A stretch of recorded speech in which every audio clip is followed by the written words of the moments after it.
संक्षेप में चाइना के साथ हमारे बाउंड्री इश्यूज के बारे में बताना चाहता हूं। जैसा कि सदन इस बात से अवगत है कि भारत एवं चीन की सीमा का प्रश्न अभी तक अनरिजॉल्व्ड है। भारत और चाइना की बाउंड्री का कस्टमरी और ट्रेडिशनल अलाइनमेंट चाइना नहीं मानता है। हम यह मानते हैं कि यह अलाइनमेंट वेल एस्टेब्लिश्ड भौगोलिक सिद्धांतों पर आधारित है, जिसकी पुष्टि न केवल ट्रीटीज और एग्रीमेंट द्वारा बल्कि हिस्टोरिक यूसेस के प्रैक्टिसेस द्वारा भी हुई है। इससे दोनों देश सदियों से अवगत हैं, जबकि चाइना यह मानता है कि बाउंड्री अभी भी औपचारिक रूप से निर्धारित नहीं है। साथ ही चाइना यह भी मानता है कि हिस्टोरिकल ज्यूरिडिक्शन के आधार पर जो ट्रेडिशनल कस्टमरी लाइन है, उसके बारे में दोनों देशों की एक अलग अलग व्याख्या है। दोनों देश 1950 एवं 1960 के दशक में इस पर बातचीत कर रहे थे, परंतु इस पर म्यूचुअली एक्सेप्टेबल समाधान नहीं निकल पाया। जैसा कि यह सदन अच्छी तरह अवगत है कि चाइना भारत की लगभग 38,000 स्क्वायर किलोमीटर भूमि का अनधिकृत कब्जा लद्दाख में किए हुए है। इसके अलावा 1963 में एक तथाकथित बाउंड्री एग्रीमेंट के तहत पाकिस्तान ने पीओके की 5,180 स्क्वायर किलोमीटर भारतीय जमीन अवैध रूप से चाइना को सौंप दी है। चाइना अरुणाचल प्रदेश की सीमा से लगे हुए लगभग 90,000 स्क्वायर किलोमीटर भारतीय क्षेत्र को भी अपना बताता है। अध्यक्ष महोदय, भारत तथा चाइना दोनों ने औपचारिक तौर पर यह माना है कि सीमा का प्रश्न एक जटिल मुद्दा है, जिसके समाधान के लिए पेशेंस की आवश्यकता है तथा इस इशू का फेयर, रीजनेबल और म्यूचुअली एक्सेप्टेबल समाधान शांतिपूर्ण बातचीत के द्वारा निकाला जाना चाहिए। अंतरिम रूप से दोनों पक्षों ने यह मान लिया है कि सीमा पर पीस और ट्रैंक्विलिटी बहाल रखना बाइलेटरल रिलेशंस को बढ़ाने के लिए यह अत्यंत आवश्यक है। मैं यह भी बताना चाहता हूं कि अभी तक इंडिया चाइना के बॉर्डर एरियाज में commonly delineated line of actual control नहीं है और एलएसी को लेकर दोनों का परसेप्शन अलग अलग है। इसलिए पीस और ट्रैंक्विलिटी बहाल रखने के लिए दोनों देशों के बीच कई तरह के एग्रीमेंट्स और प्रोटोकॉल्स भी हैं। इन समझौतों के तहत दोनों देशों ने यह माना है कि एलएसी पर पीस और ट्रैंक्विलिटी बहाल रखी जाएगी, जिस पर एलएसी की अपनी अपनी रेस्पेक्टिव पोजीशंस और बाउंड्री क्वेश्चन का कोई असर नहीं माना जाएगा। इस आधार पर वर्ष 1988 के बाद से दोनों देशों के बाइलेटरल रिलेशंस में काफ़ी विकास हुआ था। भारत का मानना है कि बाइलेटरल रिलेशंस को विकसित किया जा सकता है तथा साथ ही साथ बाउंड्री मुद्दे के समाधान के बारे में भी चर्चा की जा सकती है, परंतु एलएसी पर पीस और ट्रैंक्विलिटी में किसी भी प्रकार की गंभीर स्थिति का बाइलेटरल रिलेशंस पर निश्चित रूप से असर पड़ेगा। अध्यक्ष महोदय, वर्ष 1993 और 1996 के समझौते में इस बात का जिक्र है कि एलएसी के पास दोनों देश अपनी सेनाओं की संख्या कम से कम रखेंगे। समझौते में यह भी है कि जब तक बाउंड्री इश्यूज का पूर्ण समाधान नहीं होता है, तब तक एलएसी को स्ट्रिक्टली रेस्पेक्ट और एडहेर किया जाएगा और उसका उल्लंघन किसी भी सूरत में नहीं किया जाएगा। इन समझौतों में भारत व चाइना एलएसी के क्लैरिफिकेशन द्वारा एक कॉमन अंडरस्टैंडिंग पर पहुंचने के लिए भी कमिटेड हुए थे। इसके आधार पर 1990 से 2003 तक दोनों देशों द्वारा एलएसी पर एक कॉमन अंडरस्टैंडिंग बनाने की कोशिश की गई, लेकिन इसके बाद चाइना ने इस कार्रवाई को आगे बढ़ाने पर सहमति नहीं जताई है। इसके कारण कई जगहों पर चाइना तथा भारत के बीच एलएसी परसेप्शंस में ओवरलैप है। इन क्षेत्रों में तथा बॉर्डर के कुछ अन्य इलाकों में दूसरे समझौतों के आधार पर दोनों की सेनाएं फेस ऑफ आदि की स्थिति का समाधान निकालती हैं, जिससे कि शांति कायम हो। इससे पहले कि मैं सदन को वर्तमान स्थिति के बारे में बताऊं, अध्यक्ष महोदय, मैं यह बताना चाहता हूं कि सरकार की विभिन्न इंटेलिजेंस एजेंसीज के बीच कोऑर्डिनेशन का एक इलेबोरेट और टाइम टेस्टेड मैकेनिज्म है जिसमें सेंट्रल आर्म्ड पुलिस फोर्सेस और तीनों हमारी आर्म्ड फोर्सेस की इंटेलिजेंस एजेंसीज भी शामिल हैं। टेक्निकल और ह्यूमन इंटेलिजेंस को लगातार कोऑर्डिनेटेड तरीके से इकट्ठा किया जाता है तथा आर्म्ड फोर्सेस से उनके डिसीजन मेकिंग के लिए भी शेयर किया जाता है। अध्यक्ष महोदय, अब मैं सदन को इस साल की उत्पन्न परिस्थितियों से अवगत कराना चाहता हूं। अप्रैल माह से ईस्टर्न लद्दाख की सीमा पर चाइना की सेनाओं की संख्या तथा उनके आर्मामेंट्स में काफ़ी वृद्धि देखी गई है। मई महीने के प्रारंभ में चाइना ने गलवान घाटी क्षेत्र में हमारी ट्रूप्स के नॉर्मल ट्रेडिशनल पेट्रोलिंग पैटर्न में व्यवधान शुरू किया, जिसके कारण फेस ऑफ की स्थिति उत्पन्न हुई। ग्राउंड कमांडर्स द्वारा इस समस्या को सुलझाने के लिए विभिन्न समझौतों तथा प्रोटोकॉल के तहत वार्ता की जा रही थी। इसी बीच मई महीने के मध्य में चाइना द्वारा वेस्टर्न सेक्टर में कई स्थानों पर LAC पर ट्रांसग्रेशन करने की कोशिश की गई। इसमें कोंगकाला, गोगरा एंड पेंगोंग लेक का नॉर्थ बैंक शामिल है। इन कोशिशों को हमारी सेनाओं ने समय पर देख लिया तथा उसके लिए आवश्यक जवाबी कार्रवाई भी की है। अध्यक्ष महोदय, हमने चाइना को डिप्लोमेटिक तथा मिलिट्री चैनल्स के माध्यम से यह अवगत करा दिया कि इस प्रकार की गतिविधियां स्टेटस को यूनिलेटरली बदलने का प्रयास है और यह भी साफ कर दिया गया कि ये प्रयास हमें किसी भी सूरत में मंजूर नहीं है। अध्यक्ष महोदय, LAC के ऊपर फ्रिक्शन बढ़ता हुआ देखकर दोनों तरफ के सैन्य कमांडरों ने 6 जून 2020 को मीटिंग की तथा इस बात पर सहमत बनी कि रेसिप्रोकल एक्शंस के द्वारा डिसएंगेजमेंट किया जाए। दोनों पक्ष इस बात पर भी सहमत हुए कि LAC को माना जाएगा तथा कोई ऐसी कार्रवाई नहीं की जाएगी जिससे स्टेटस को बदले। किंतु इस सहमति के वायलेशन में चीन द्वारा एक वायलेंट फेस ऑफ की स्थिति 15 जून को गलवान में क्रिएट की गई। हमारे बहादुर सिपाहियों ने, हमारे बहादुर सेना के जवानों ने अपनी जान का बलिदान दिया और साथ ही चीनी पक्ष को भी भारी क्षति पहुंचाई है। अध्यक्ष महोदय, और अपनी सीमा की सुरक्षा में वह कामयाब रहे। इस पूरी अवधि के दौरान हमारे बहादुर जवानों ने जहां संयम की जरूरत थी वहां संयम रखा तथा जहां शौर्य की जरूरत थी वहां शौर्य प्रदर्शित किया है। अध्यक्ष महोदय, मैं सदन से अध्यक्ष महोदय यह अनुरोध करता हूं कि हमारे दिलेर जवानों की वीरता एवं उनके बहादुरी की भूरी भूरी प्रशंसा की जानी चाहिए। हमारे बहादुर जवान अत्यंत मुश्किल परिस्थितियों में अपने अथक प्रयास से समस्त देशवासियों को सुरक्षित रख रहे हैं। एक ओर किसी को भी हमारे सीमा की सुरक्षा के प्रति हमारे डिटर्मिनेशन के बारे में संदेह नहीं होना चाहिए। वहीं भारत यह भी मानता है कि पड़ोसियों के साथ शांतिपूर्ण संबंधों के लिए आपसी सम्मान और आपसी सेंसिटिविटी भी आवश्यक है। चूंकि हम मौजूदा स्थिति का डायलॉग के जरिए समाधान चाहते हैं और हमने चाइनीज साइड के साथ डिप्लोमेटिक और मिलिट्री एंगेजमेंट बनाए रखा है। इन डिस्कशंस में 3 की प्रिंसिपल्स हमारी अप्रोच को तय करते हैं। फर्स्ट, दोनों पक्षों को LAC का सम्मान और कड़ाई से पालन करना चाहिए। सेकंड, किसी भी पक्ष को अपनी तरफ से यथास्थिति का उल्लंघन करने का प्रयास नहीं करना चाहिए। और थर्ड, दोनों पक्षों के बीच सभी समझौतों और अंडरस्टैंडिंग्स का पूर्णतया पालन होना चाहिए। चाइनीज साइड की यह पोजीशन है कि स्थिति को एक जिम्मेदार ढंग से हैंडल किया जाना चाहिए और द्विपक्षीय समझौतों एवं प्रोटोकॉल के अनुसार शांति एवं सद्भाव सुनिश्चित किया जाना चाहिए। वह भी यही कहते हैं।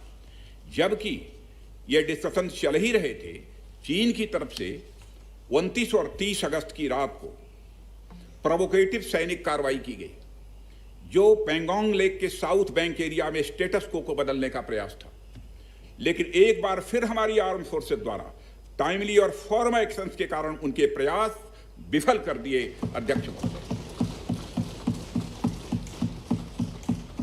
अध्यक्ष महोदय, जैसा कि उपर्युक्त घटनाक्रम से यह स्पष्ट है, चीन की कार्रवाई से हमारे विभिन्न द्विपक्षीय समझौतों के प्रति उसका डिसरिगार्ड पूरी तरह से दिखता है।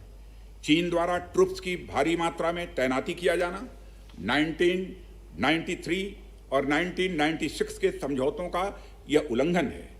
एलएसी का सम्मान करना और उसका कड़ाई से पालन किया जाना सीमा क्षेत्रों में शांति और सद्भाव का आधार है और इसे 1993 एवं 1996 के समझौते में स्पष्ट रूप से यह स्वीकार भी किया गया है, जबकि हमारी आर्म्ड फोर्सेस इसका पूरी तरह से पालन करती हैं। चाइनीज साइड की ओर से ऐसा नहीं हुआ है। उनकी कार्रवाई के कारण एलएसी के आसपास समय समय पर फेस ऑफ और फ्रिक्शंस भी पैदा हुए हैं। जैसा कि मैंने पहले भी उल्लेख किया, इन समझौतों में फेस ऑफ की स्थिति से निपटने के लिए विस्तृत प्रोसीजर्स और नॉर्म्स भी निर्धारित हैं। तथापि इस वर्ष हाल की घटनाओं में चाइनीज फोर्सेस का वायलेंट कंडक्ट सभी म्यूचुअली एग्रीड नॉर्म्स का पूरी तरह से उल्लंघन है। अभी की स्थिति के अनुसार चाइनीज साइड ने एलएसी और अंदरूनी क्षेत्रों में बड़ी संख्या में सैनिक टुकड़ियां और गोला बारूद मोबिलाइज किया हुआ है। पूर्वी लद्दाख और गोगरा और कोंकला और पेंगोंग लेक का नॉर्थ और साउथ बैंक पर कई फ्रिक्शन एरियाज हैं। चीन की कार्रवाई के जवाब में हमारी आर्म्ड फोर्सेस ने भी इन क्षेत्रों में उपयुक्त काउंटर डिप्लॉयमेंट्स किए हैं अध्यक्ष महोदय, ताकि भारत के सिक्योरिटी इंटरेस्ट को पूरी तरह से सुरक्षित रखा जा सके।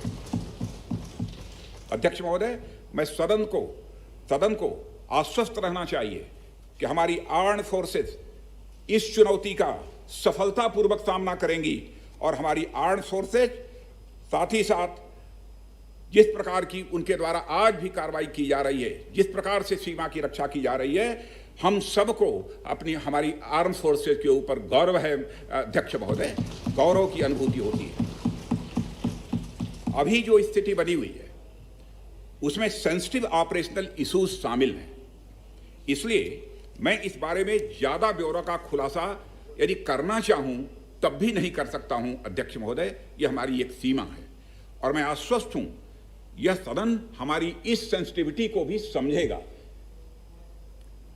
और अध्यक्ष महोदय, मैं कोविड-19 के चैलेंजिंग समय में हमारी आर्म्ड फोर्सेस और आईटीबीपी के तेजी से डिप्लॉयमेंट हुई हैं और उनके प्रयासों को एप्रिशिएट किए जाने की जरूरत है। और यह इसलिए भी संभव हुआ है क्योंकि सरकार ने पिछले कुछ वर्षों में बॉर्डर इंफ्रास्ट्रक्चर के विकास को काफी अहमियत दी है। सदन को जानकारी है कि पिछले कई दशकों में चीन ने बड़े पैमाने पर इंफ्रास्ट्रक्चर एक्टिविटी शुरू की है, जिनसे बॉर्डर एरिया में उनकी डिप्लॉयमेंट क्षमता भी बढ़ी है। इसके जवाब में हमारी सरकार ने भी बॉर्डर इंफ्रास्ट्रक्चर के विकास के लिए अपना काफी बजट बढ़ाया है, जो पहले से दोगुना से भी अधिक है। इसके फलस्वरूप बॉर्डर एरियाज में काफी रोड्स और ब्रिजेज भी बने हैं। इससे न केवल लोकल पॉपुलेशन को जरूरी कनेक्टिविटी मिली है, बल्कि हमारी आर्म्ड फोर्सेस को बेहतर लॉजिस्टिकल सपोर्ट भी मिला है। ओके अध्यक्ष महोदय, इसके कारण वे बॉर्डर एरिया में अधिक अलर्ट रह सकते हैं। एक मिनट, सेक्रेटरी जनरल ट्रांसलेशन शुरू कर दें। आ रहा है, एक बार चेक कर लो। ठीक, एक बार चेक कर लें दोबारा। ओके अध्यक्ष महोदय, इसके कारण वे बॉर्डर एरियाज में अधिक अलर्ट रह सकते हैं और जरूरत पड़ने पर बेहतर जवाबी कार्रवाई भी कर सकते हैं। आने वाले समय में भी सरकार इस उद्देश्य के प्रति पूरी तरह से कमिटेड रहेगी, यह मैं सदन को आश्वस्त करना चाहता हूं।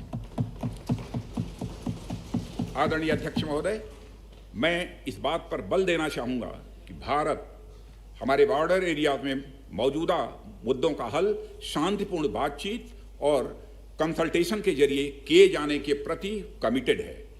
इस उद्देश्य को पाने के लिए मैं अपने चाइनीज काउंटर पार्ट से 4 सितंबर को मॉस्को में मिला और उनसे हमारी इन डेप्थ डिस्कशन भी हुई। मैंने स्पष्ट तरीके से हमारी चिंताओं को चीनी पक्ष के सामने रखा, जो उनकी बड़ी संख्या में ट्रुप्स की तैनाती और उनका एग्रेसिव बिहेवियर और यूनिलैटरल स्टेटस को बदलने की कोशिश से रिलेटेड था। मैंने यह भी स्पष्ट किया कि हम इस मुद्दे को शांतिपूर्ण ढंग से हल करना चाहते हैं और हम चाहते हैं कि चीनी पक्ष हमारे साथ मिलकर काम करे। वहीं हमने, अध्यक्ष महोदय, यह भी स्पष्ट कर दिया कि हम भारत की सॉवरेनिटी और टेरिटोरियल इंटीग्रिटी की रक्षा के लिए पूरी तरह से डिटरमिन्ड हैं। इसके बाद मेरे कोलीग विदेश मंत्री श्री जयशंकर जी भी 10 सितंबर को मॉस्को में चाइनीज विदेश मंत्री से मिले। दोनों एक एग्रीमेंट पर पहुंचे कि यदि चाइनीज साइड द्वारा सिंसियरली और फेथफुली एग्रीमेंट को इंप्लीमेंट किया जाता है तो कंप्लीट डिसएंगेजमेंट प्राप्त किया जा सकता है और बॉर्डर एरियाज में शांति स्थापित हो सकती है। अध्यक्ष महोदय, जैसा कि सभी सम्मानित सदस्यों को जानकारी है कि बीते समय में भी चीन के साथ हमारे बॉर्डर एरियाज में लंबे स्टैंड ऑफ्स की स्थिति यह कई बार बनी है, जिसका शांतिपूर्ण तरीके से समाधान भी किया गया था। हालांकि इस वर्ष की स्थिति, चाहे वो ट्रूप्स की स्केल ऑफ इन्वॉल्वमेंट हो या फ्रिक्शन पॉइंट्स की संख्या हो, वह पहले से बहुत अलग है। फिर भी हम मौजूदा स्थिति के शांतिपूर्ण समाधान के लिए पूरी तरह से कमिटेड हैं। इसके साथ साथ मैं सदन को आश्वस्त करना चाहता हूं कि हम सभी परिस्थितियों से निपटने के लिए भी तैयार हैं।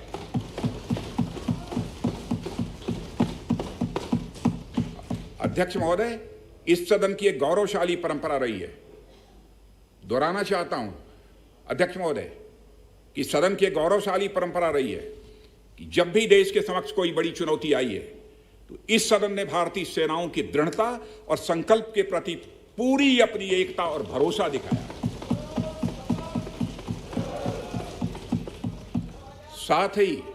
साथ ही सीमा क्षेत्र में तैनात अपने बहादुर सेना के जवानों के शौर्य, पराक्रम और सीमा की सुरक्षा के प्रति उनकी प्रतिबद्धता पर पूरा इस सदन ने विश्वास व्यक्त किया है। अध्यक्ष महोदय, और अध्यक्ष महोदय, मैं आपको यह विश्वास दिलाना चाहता हूं कि हमारे आर्म्ड फोर्सेस के जवानों का जोश एवं हौसला बुलंद है, इस पर किसी को संदेह नहीं होना चाहिए। माननीय प्रधानमंत्री जी के बहादुर जवानों के बीच जाने के बाद हमारे कमांडर तथा जवानों में यह संदेश गया है कि देश के 130 करोड़ आदिवासी जवानों के साथ खड़े हैं। उनके लिए बर्फीली ऊंचाइयों के अनुरूप विशेष प्रकार के गर्म कपड़े, उनके रहने का स्पेशलाइज टेंट तथा उनके सभी अस्त्र शस्त्र एवं गोला बारूद की पर्याप्त व्यवस्था की गई है। अध्यक्ष महोदय, हमारे जवानों का यह संकल्प सराहनीय है कि दुर्गम ऊंचाइयों पर जहां ऑक्सीजन की कमी है तथा तापमान 0 से नीचे है, उनके उत्साह में कोई कमी नहीं आती है और वे सियाचिन, कारगिल और आदि ऊंचाइयों पर अपना कर्तव्य इतने वर्षों से लगातार निभाते आ रहे हैं। और अध्यक्ष महोदय, मुझे इस गौरवमयी सदन के साथ यह साझा करने में यह कतई संकोच नहीं है कि लद्दाख में हम एक चुनौती के दौर से गुजर रहे हैं और मैं इस सदन से आग्रह करना चाहता हूं कि हमें एक रेजोल्यूशन द्वारा पारित करना चाहिए कि हम अपने वीर जवानों के साथ कदम से कदम मिलाकर खड़े हैं। पूरा सदन अपने वीर जवानों के साथ कदम से कदम मिलाकर खड़ा है, जो कि अपनी जान की, अपनी जिंदगी की बगैर परवाह किए हुए देश की चोटियों की ऊंचाइयों पर विषम परिस्थितियों के बावजूद हमारी भारत माता की वह रक्षा करते हैं। यह समय है जब यह सदन अपने सशस्त्र सेनाओं के साहस और वीरता पर पूर्ण विश्वास जताते हुए उनको यह संदेश भेजे कि यह सदन और सारा देश सशस्त्र सेनाओं के साथ है, जो भारत की संप्रभुता और अखंडता की रक्षा में लगातार जुटे हुए हैं।